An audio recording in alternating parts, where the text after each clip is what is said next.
Welcome, everybody. Thanks for joining us. I'm Karen Officer, the director of the undergraduate filmmaking program at Stony Brook. I'm really excited to welcome you to our Create Wednesdays program, which is an ongoing series of events offering opportunities to hear from and have discussions with award-winning storytellers and filmmakers.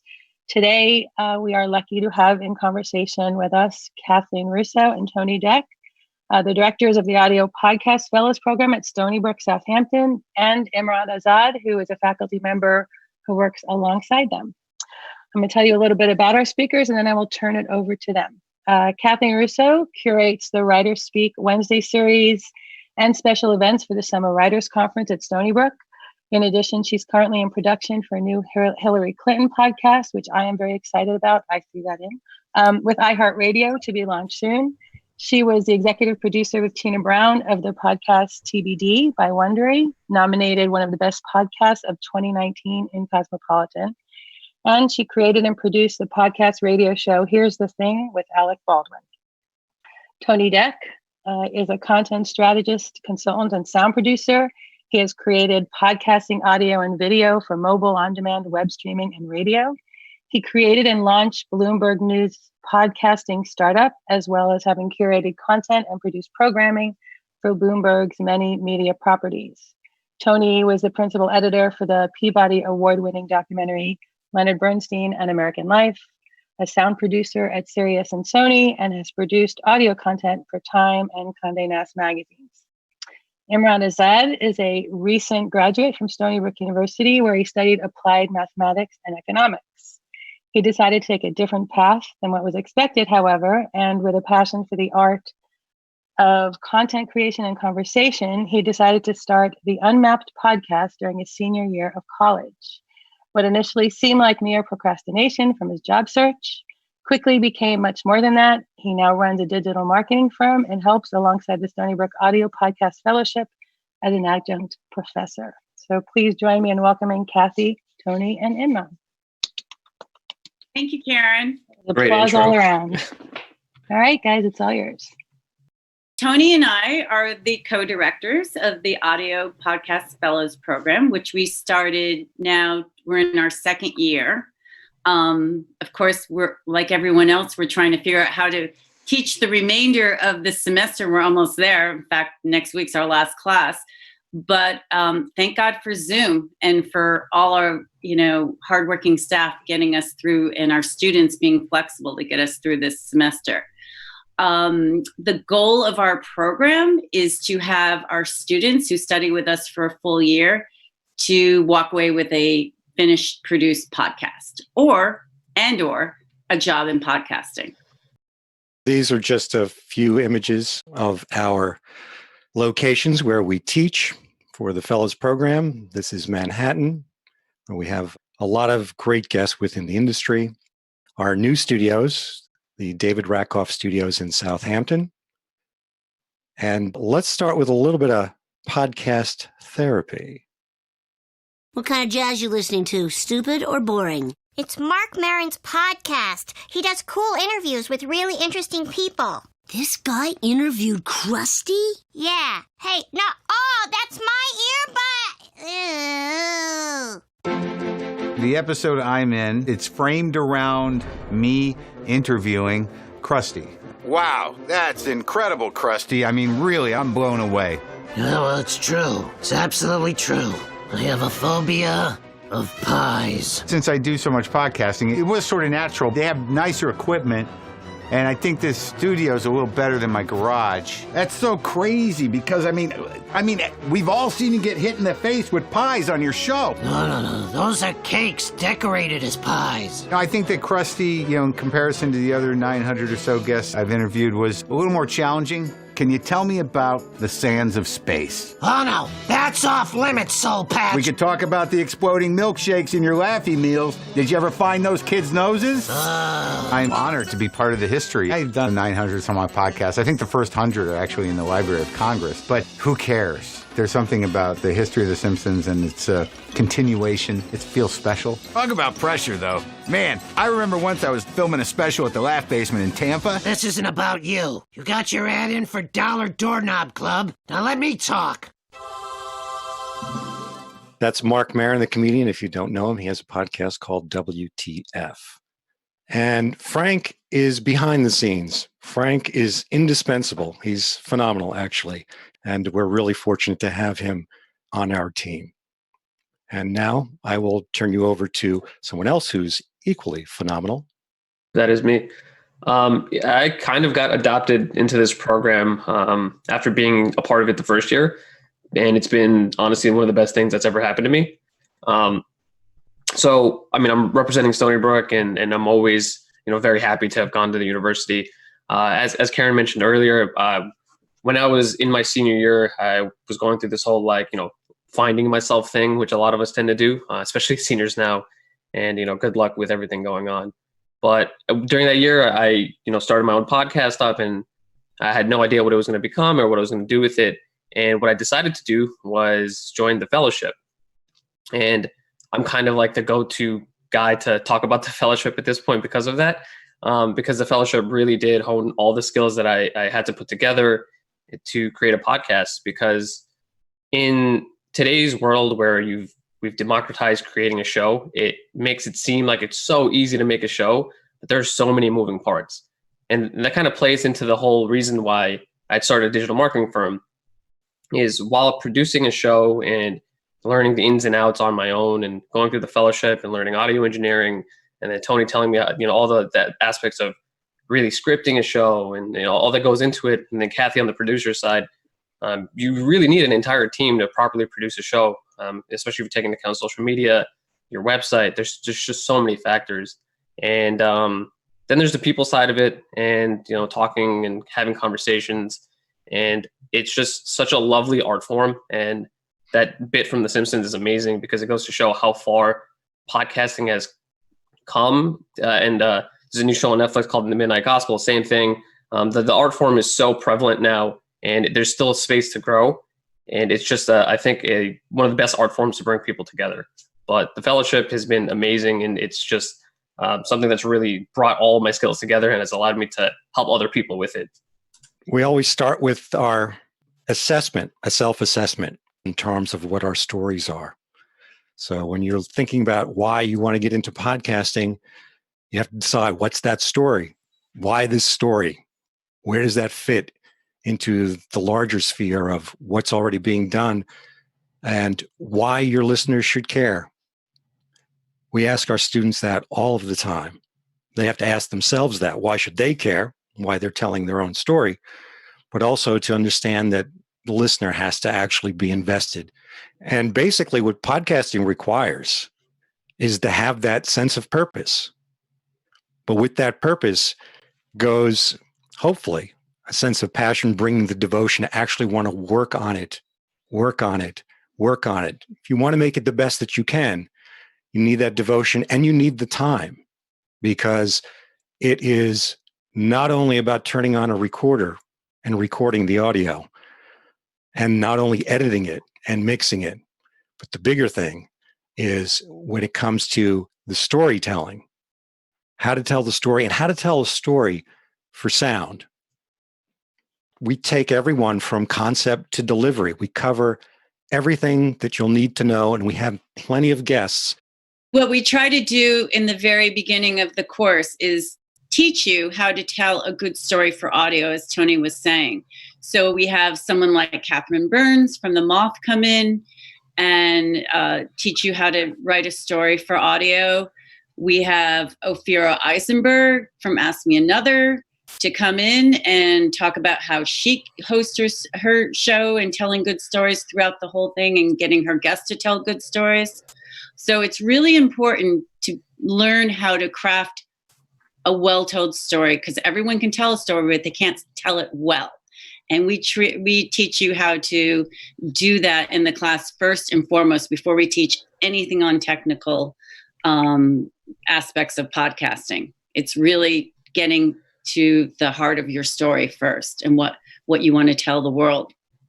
Right. And Tony knows this. When I originally got into the program, I was adamantly against scripting and really like prepping properly for an interview.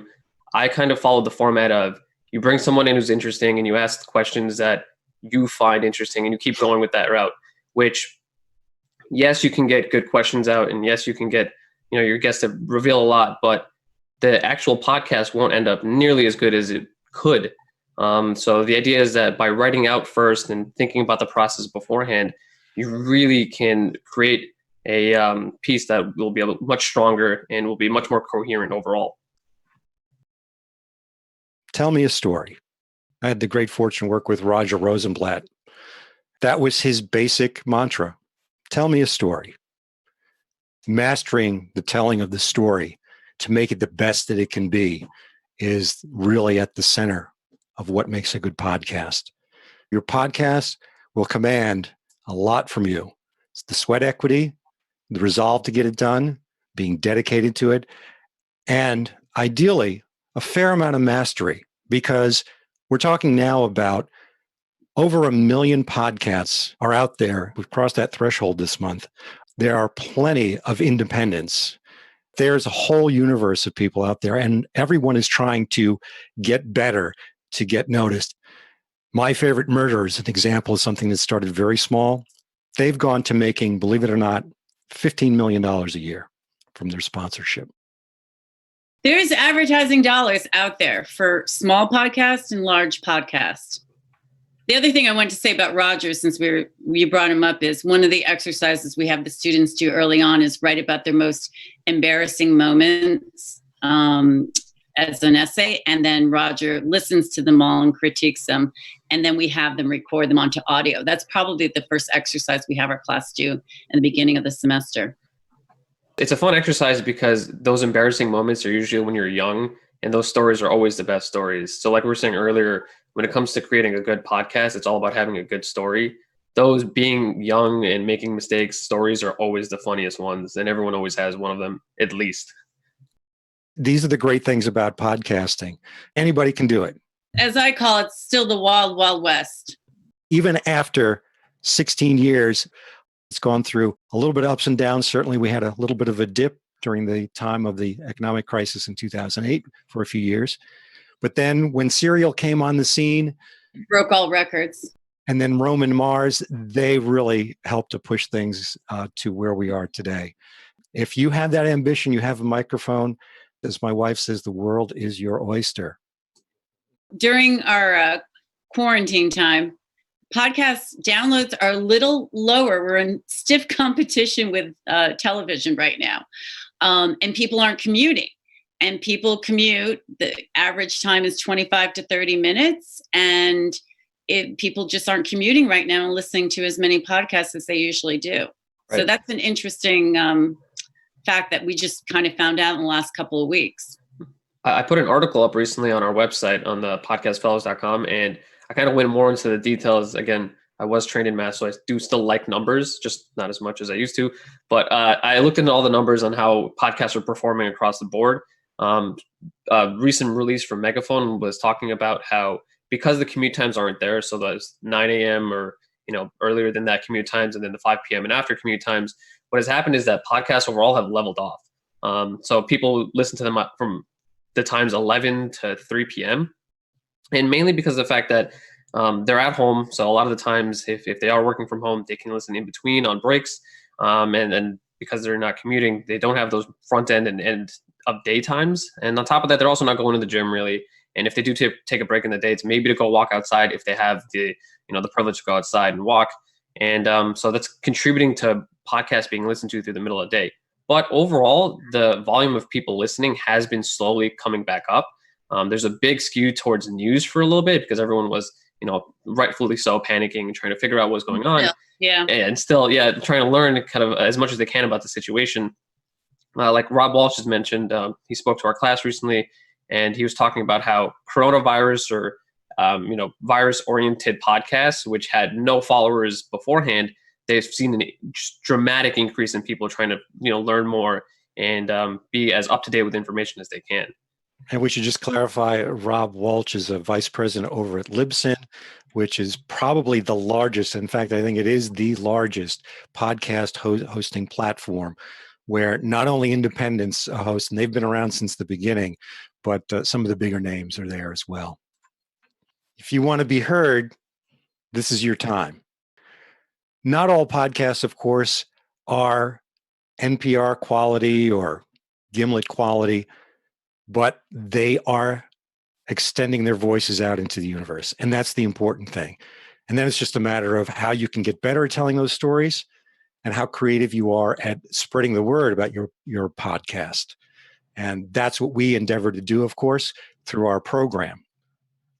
Yeah, I mean, it really comes when you host your own podcast or produce your own podcast, it really comes down to you to promote it, because you might be, even with my Hillary Clinton podcast at iHeart, we're going to be doing a lot of social media between all of us, Hillary's team and my team, just because we have to.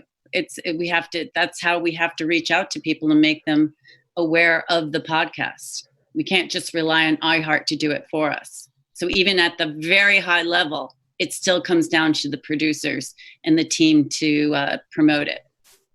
The Apple Podcasts app is the place to get podcasts. They far outpace Spotify. They're the ones who created podcasts. The podcast name comes from their marketing effort to sell the iPod. And that's hence the name, combination of the iPod and broadcasting. But of course, this is not as broad. This is much more directed. So you can see from the top shows here that there are some shows that are, or certainly started out as independent shows. Joe Rogan has been around for a long time. He is probably the epitome of success, because he, as we were told by Rob Walsh at Libsyn, that he does everything, soup to nuts. He is interested in all, and he does the technology. He handles the technology. He handles everything. He is hands-on. Not that he doesn't have people working for him and producers, but that's what helps to make you stand out, that kind of devotion. Same with Ira Glass in This American Life. It's not like Absolutely. he just pops in for an episode. He does a lot of stuff behind the scenes. Something I want to mention about Apple Podcasts, when you do launch your podcast, the very best thing that could possibly happen to you is that you make it under their new and noteworthy column. Because if that happens, people will really pay attention to your brand new podcast. And as we keep referring back to Rob, it was such a great session with him last week. When you launch, that's it. That is the most important time to get yourself noticed. It's not going to happen after you've been on for 6 months, producing a podcast for 6 months. We're really proud to say that one of our students last year was on New and Noteworthy as soon as he launched. For how long? Was it over 2 weeks? It was over 2 weeks. He was on multiple categories too. And that podcast is special effects, and it's the one-of-a-kind beatboxing podcast, which I think everyone should check out. But he really put in the time and effort to do his marketing, to make sure all of his branding was done properly, promote across all of his social medias, get people from the community to help him. And it was a very big attempt to have that forward push, and it really did work out really well for him. Being on featured for over 2 weeks, pushed his numbers very drastically. Kind of unheard of for someone just starting up a podcast. And he went on, and I think it helped that his podcast got so much attention, to get a job. He's like the producer of a new podcast at CBS Sports. Well, it's on hold right now, but he was working there up until 6 weeks ago. Right. Now we have several examples we can play. Let's start with Radiolab. Oh, wait, you're listening? Okay. All right.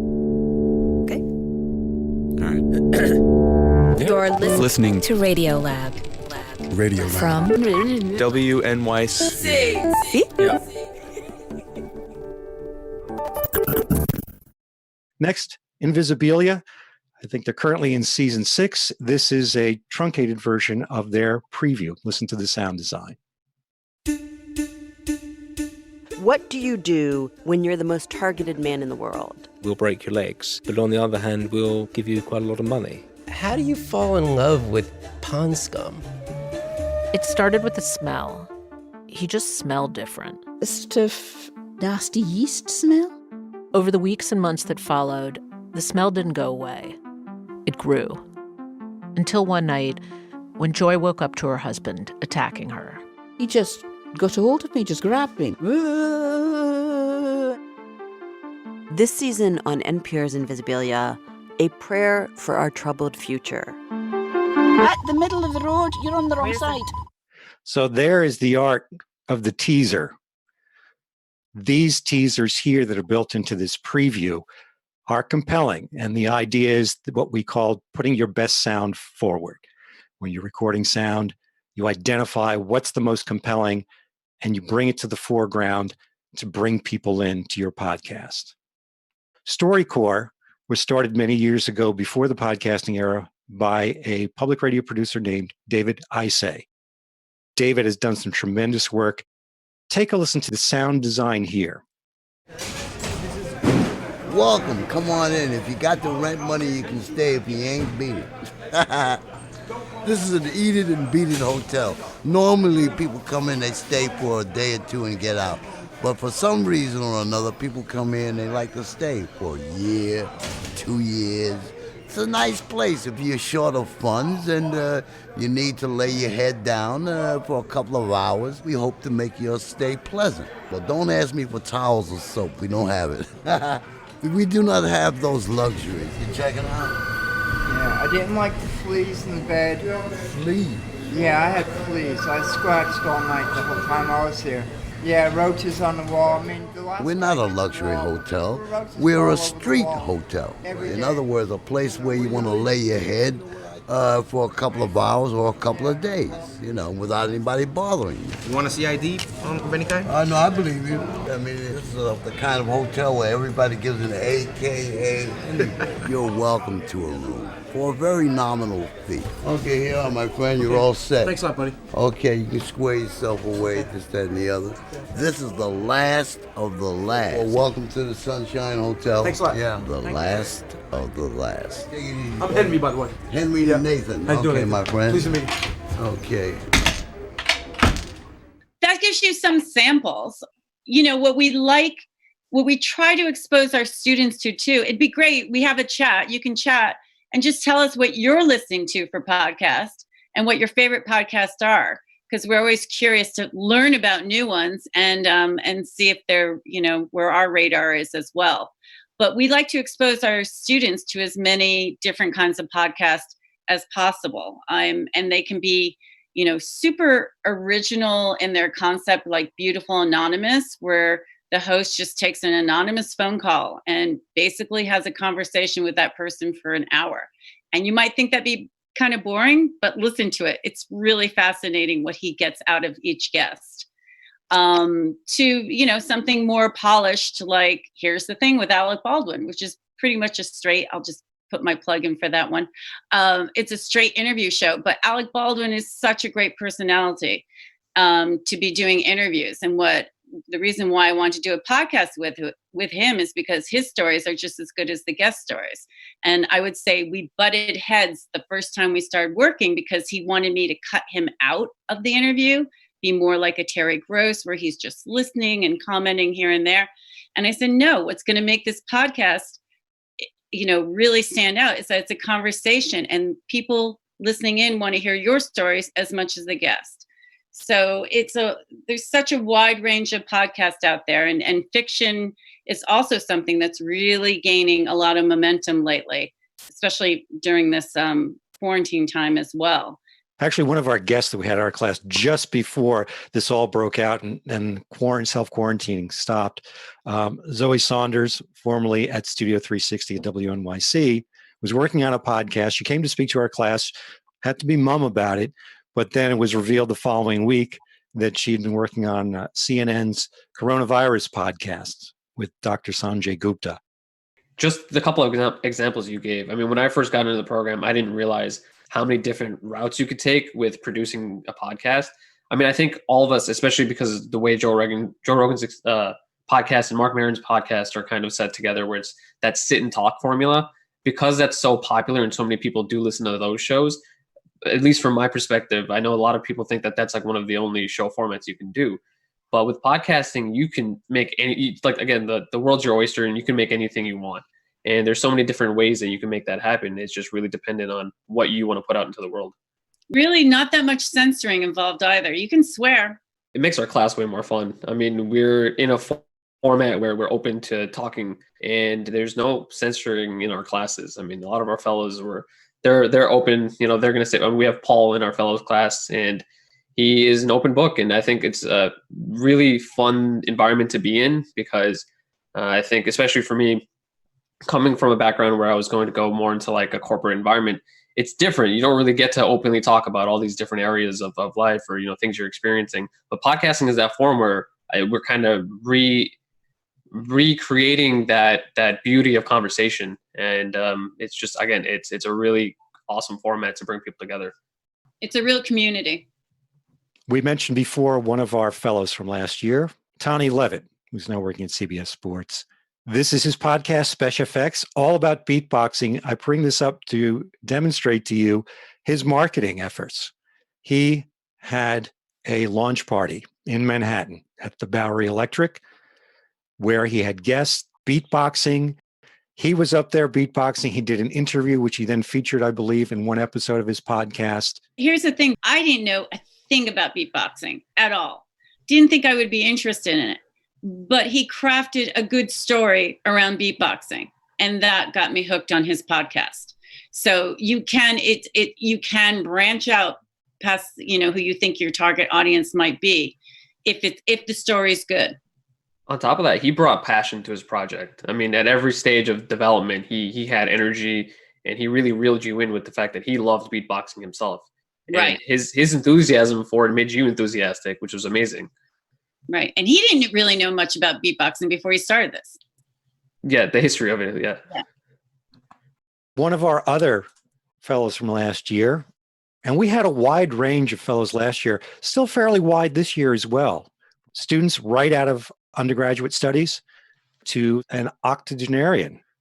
So this one is not by an octogenarian. This is a raconteur here on Long Island on the East End.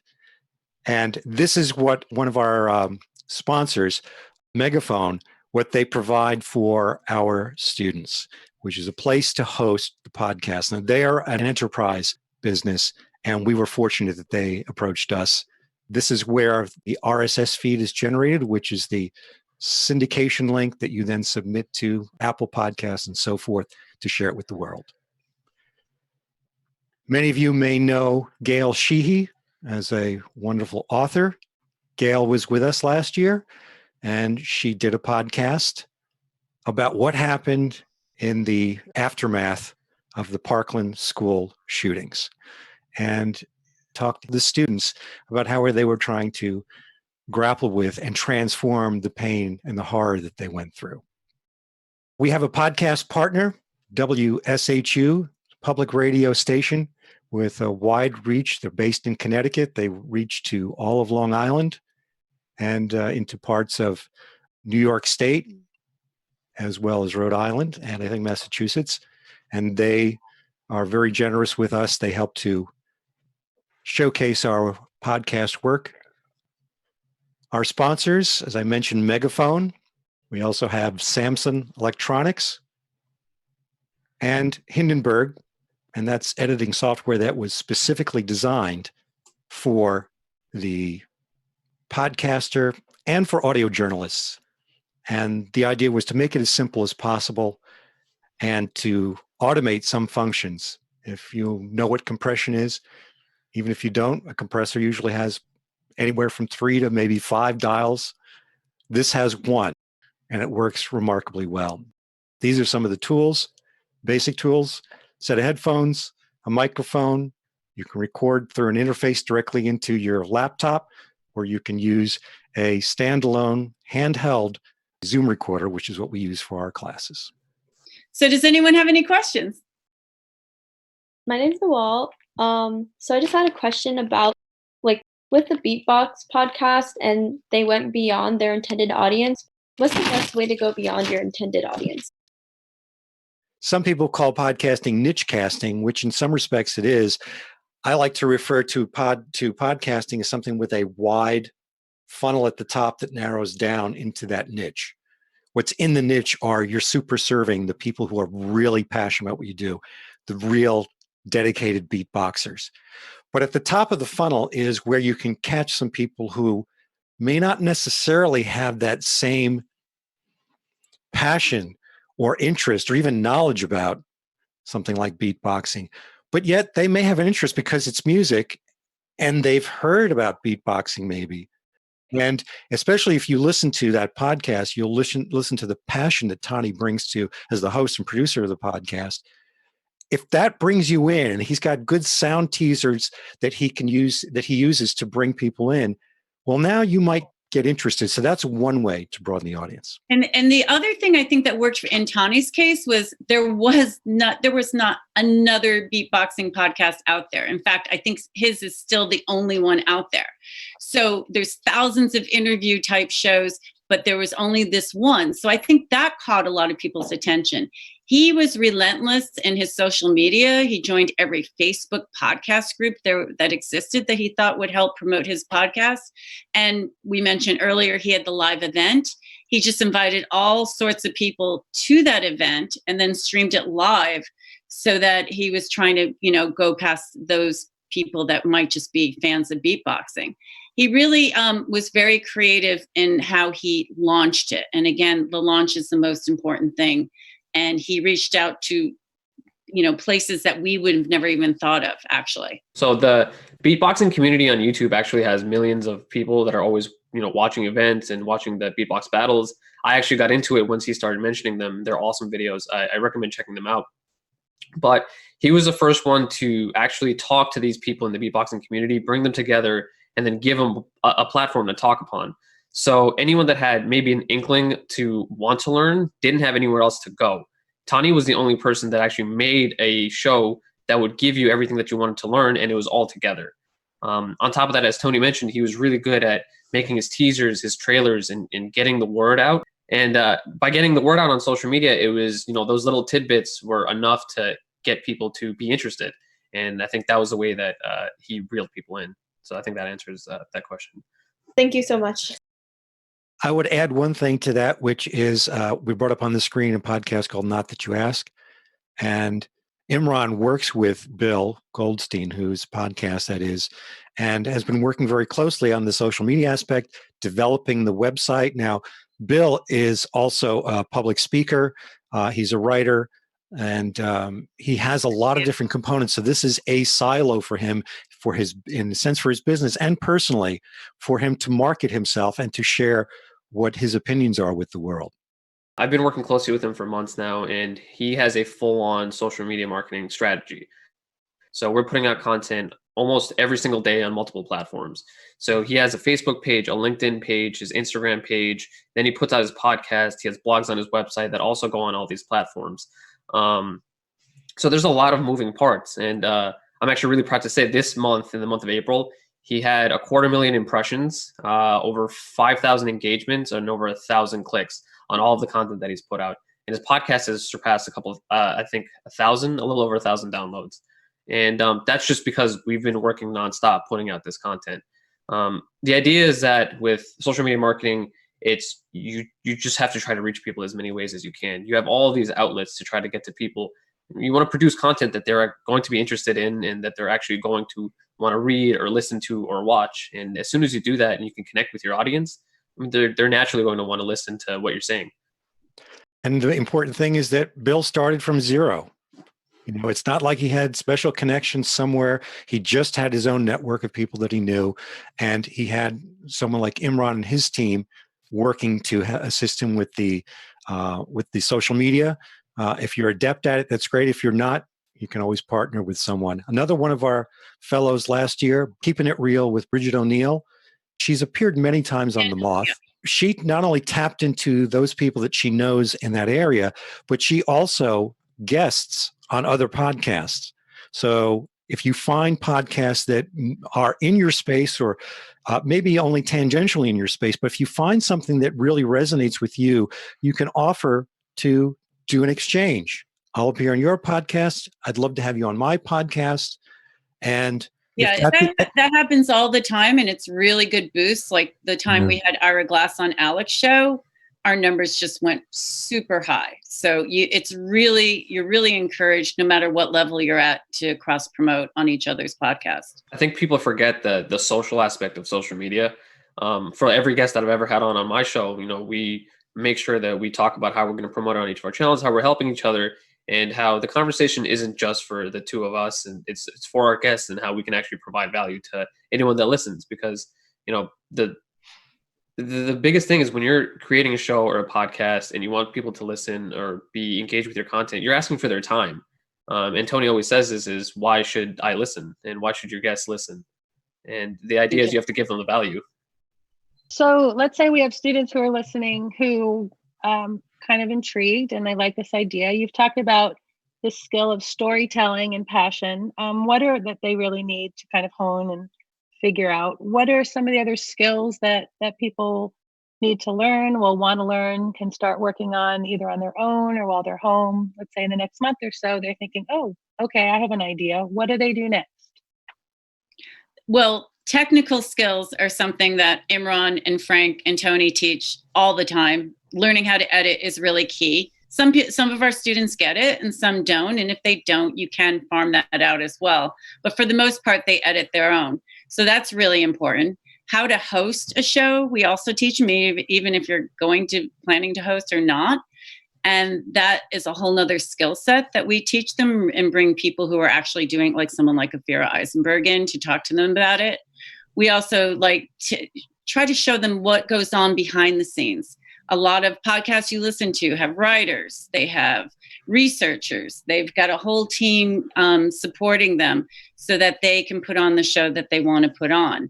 And we teach them all aspects of, the roles of different production for podcasting. We also, one of the biggest things that we do is how to pitch your podcast.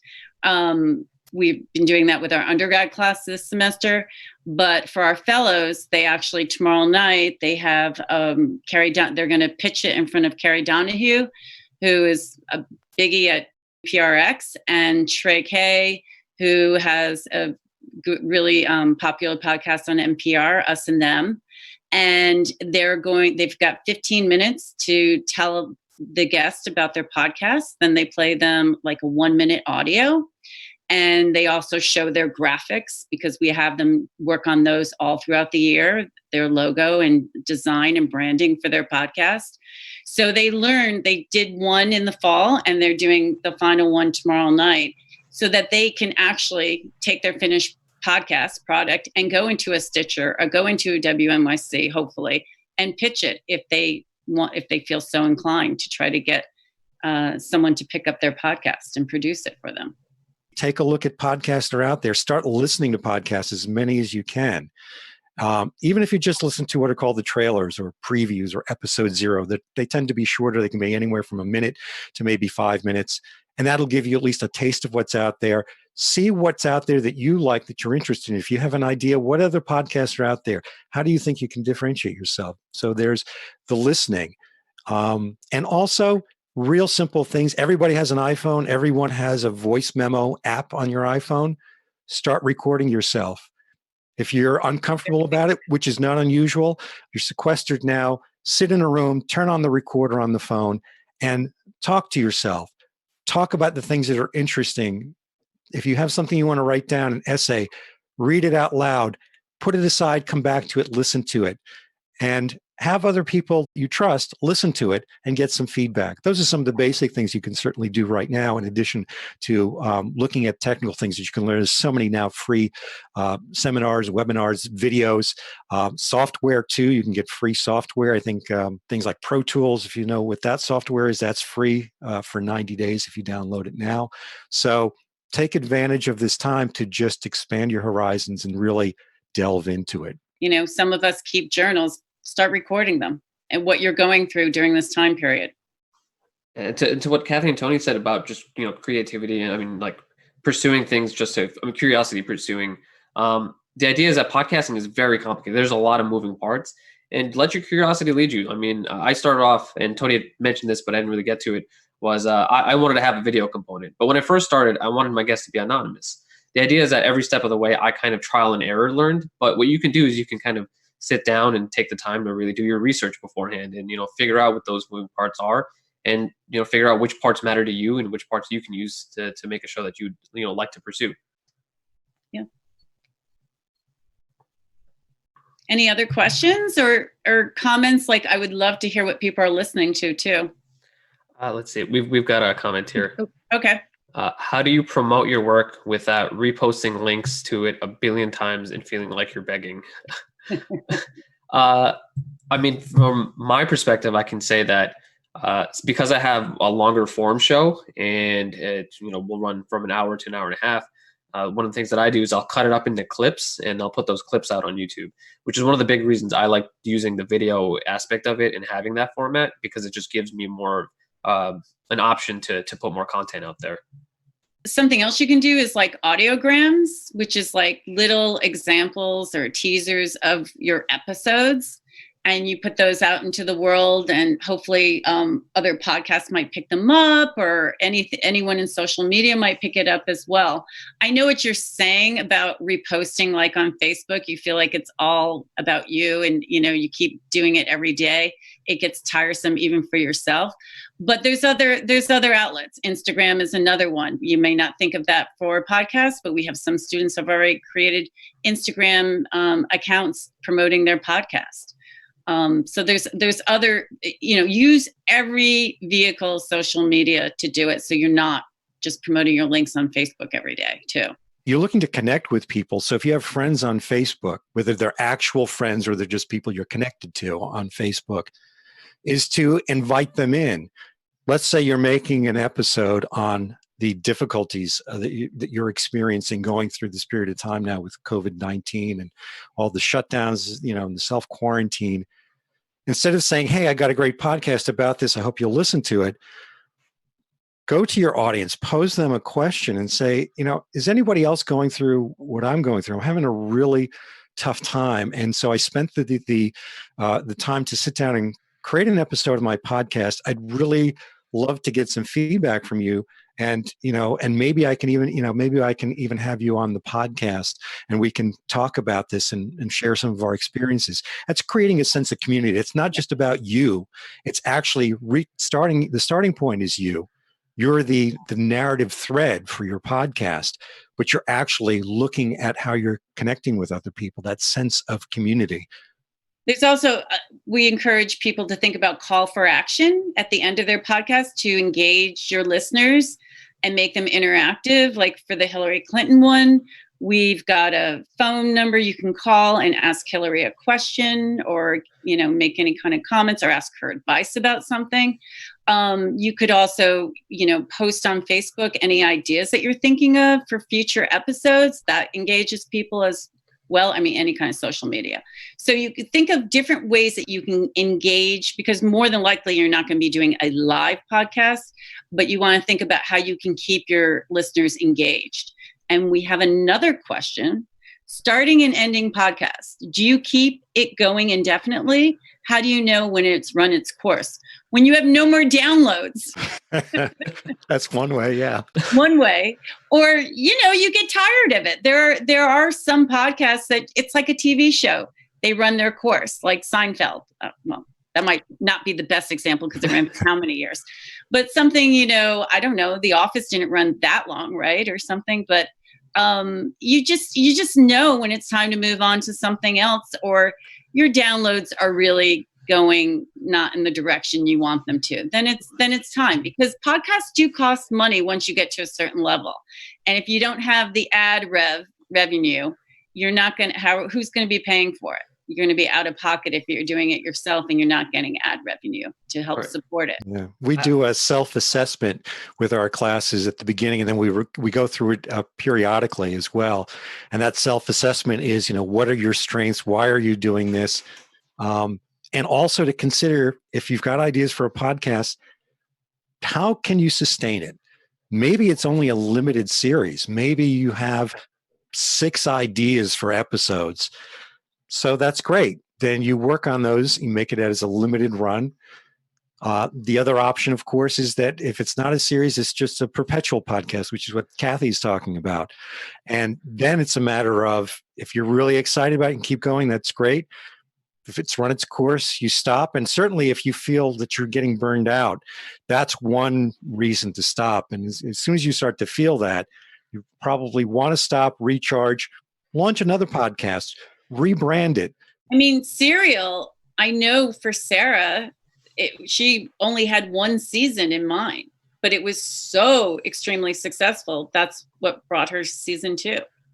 So you never know. You want to kind of, she might have just said, I'm just going to do these 24 episodes and that's it. But it's different. It's a case by case situation. But definitely if you have no more downloads or they're decreasing at a fast pace, maybe it's time to not do your podcast anymore.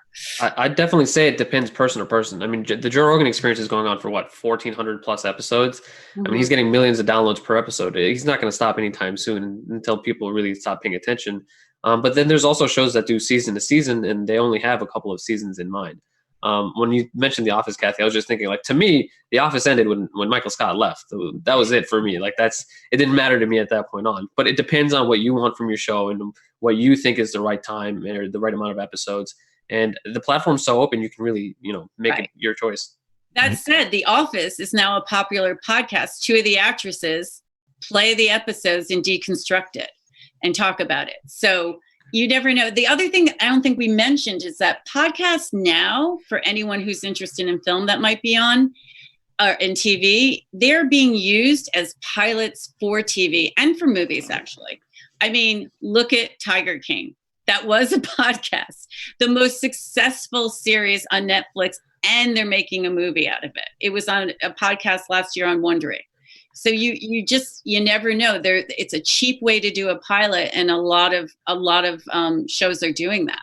Right, and that's Wondery has been doing that quite a bit. They've really been doing that. If you remember the podcast, and if you haven't heard it, you should listen to it. It's called Startup. It was the first podcast that Gimlet Media did, and that podcast ended up on ABC for a short period of time. And it's as Kathy said earlier, it is a little bit of the Wild West, and it's ripe for reinvention too.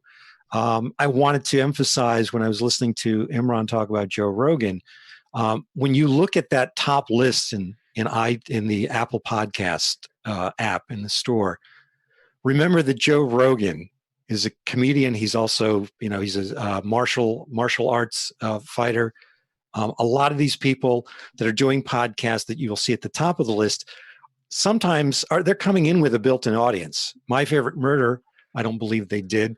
But in the case of Joe Rogan, don't necessarily compare yourself to that kind of success, because it's over the moon. Serial, NPR podcast, Wall Street Journal podcast, whatever it might be. You have to take this on your own terms. So you're finding your story. You're really digging into who you are and what you want to say. Your voice is valuable, and finding a way to say it. And if you believe the critics when you're up, you got to believe them when you're down too. And so that kind of is a wash. And that's why you should just pay attention to where you're going, find your mentors and go with that. And you'll find your own level of success. Right. And it really is. It's again, we keep saying this, but it depends on your situation, and it depends person to person. I've been raving about this show, and I said in the beginning, The Midnight Gospel on Netflix. Duncan Trussell has a podcast. It's the Duncan Trussell Family Hour. And the show on Netflix is they take tidbits from a bunch of these episodes and they turn it into a show. And to me, this was groundbreaking. It's a podcast that's a show now. And, that wasn't a reality or something we'd think that would happen, a couple of years ago. So it really is, anything is possible at this point. Yeah, it's instructive to listen to these popular podcasts because you get to hear what people are gravitating toward, what works. And it's not just about it on a technical level in terms of on a content level. There are things that you can learn. Certainly Conan O'Brien, I like to listen to it because it gives me inspiration. And I think that if you're creating a podcast, you find podcasts that are aspirational for you. What would you like to move toward? What if you could do something like X podcast? Let that be an inspiration for you to do your own and to learn from that. If you can deconstruct it and think about how things were done, how things are structured in a podcast, and if you think it works or it doesn't work. No, I'll also ask a follow-up question, which is, would you have to notify your viewers about the ending of it or the ending of your show? And I would say, generally, yeah. Again, we were explaining before, like, you're building a community. Your viewers aren't just there to give you downloads. Like, they are getting value from your show and they want to connect with you. And if you were just to kind of disappear, it's, in my opinion, it's kind of disrespectful to your audience. It's like, hey, thanks for listening. Now I'm just gone. Good point. So I would say, yeah. So even though you're not having a direct two-way street of communication with your listener or listeners, we often talk about listener in the singular so that you have an avatar, something to focus on when you're developing it. But it is, it's such an intimate form. Is if you're listening to podcasts, you know this, where it's literally in your head. That sound is in your head. Most people are still listening in, in solitary circumstances, usually with headphones or earbuds. So you're having that direct connection with someone, and that person is taking something back from that is just, can be so valuable. So keep that in mind. Same person wrote, "Thank you for the answers. I agree. They might feel abandoned." Right. Anyone else? We've kept you all here an hour. Wait, more? Can you make it anonymous if you want to talk about personal things on your podcast without revealing yourself? How would you market something like that? Nothing comes to mind with an anonymous host for me. What about you all? Well, we do have one fellow this year who is contemplating that. She is telling personal encouraging stories. her not to. Yeah. But it's, there are people who do that. I mean, there is that podcast out there. Again, if you don't know it, look for it. Beautiful Anonymous, where you call in to speak to the host of the podcast, and you are allowed to talk about whatever you want to talk about without revealing who you are. The guest stays anonymous. The guest stays anonymous. I'm actually surprised that there is not a show that's hosted by someone anonymous yet. That might be. I think there might be. Go ahead, I think the issue with that, I think, is this goes back to the connection aspect of it. Because I tried to have anonymous guests in the very beginning, and though I understand, like the reasoning for that was I wanted them to be open about talking about anything. And for a host, you'd want to keep yourself kind of, your personal life separate. But the thing is, when you have people that are listening in, and for me personally, I feel more this way, is that I'm less inclined to care because I don't know them as well. Like, I'm not as connected to them. And that's a big aspect of it, because if you feel kind of, that separation, you feel just a little less close to them. And it sounds weird, but that's kind of, how intimate the form is. It's true. The other thing too is, of course, that there are podcasts out there that they look for content, for people to pitch and submit content. This American Life, public radio, now podcasts for many years. You can pitch your stories there. And if it's an anonymous story, that's one way where you can get your story out. Maybe it's not a long-term podcast or even a limited series. Maybe there are some one-off ideas you'd like to talk about. So that is one way that you could do it. But yes, admittedly, it will be a challenge. Ending on the idea that anything is possible, which every one of you seem to mention, I think is a really nice way for us to think about this in such trying times, to think that we can come up with any idea and start to really form ideas in this format would be a really exciting challenge for many of us. So I want to thank you, all of you, for taking the time to do this. I think this was really informative. It was really fun to listen to all of you. And if anyone else has additional questions, feel free to email me at the film program, Kay Officer at Stony Brook, or Karen Officer at Stony Brook.